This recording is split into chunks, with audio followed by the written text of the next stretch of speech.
Hello guys, आज आम Odia to English translation practice करवा। यह को रख, कीप इट मु यह को ग्रहण कले।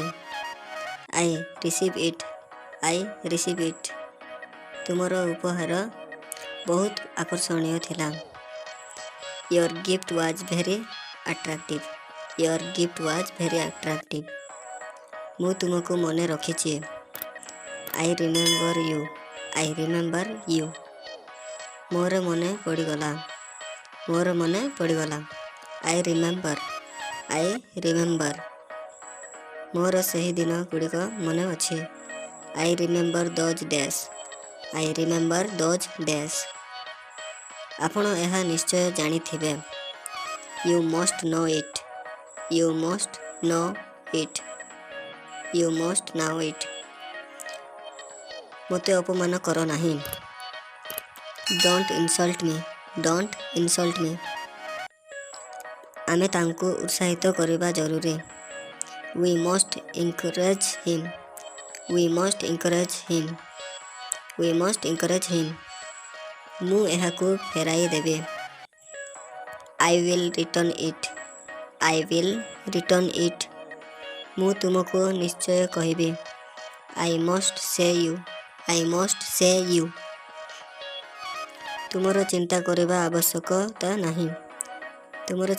आवश्यकता नहीं। You no need to worry तुम्हें खुशी हेबा उचित। यू शुड बी हैप्पी तुम्हें सब किछि जानी नाहो। यू डोंट नो एवरीथिंग तुम्हें किछि जानी नाहो। यू डोंट नो नथिंग तुम्हें विलंब करुच। यू आर गेटिंग लेट जते शीघ्र संभव। as soon as possible आमे शीघ्र जीवा उचित। we must hurry up दया करे ताहा ध्यान दियंतु। प्लीज नोट दैट मो पाई कौन किनिच।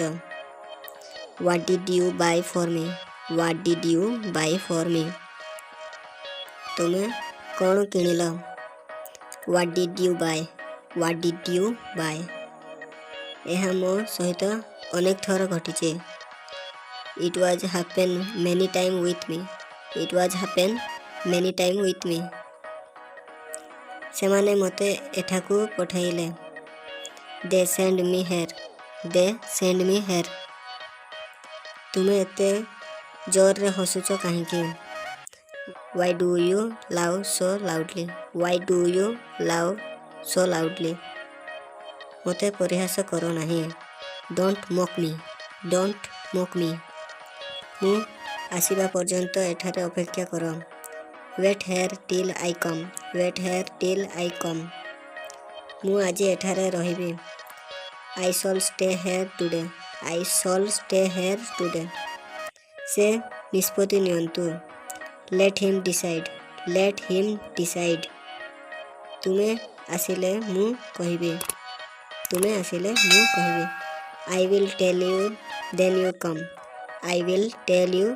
देन यू कम जहा कले तुमको खुशी लगुच ताहा करो। Do whatever make you happy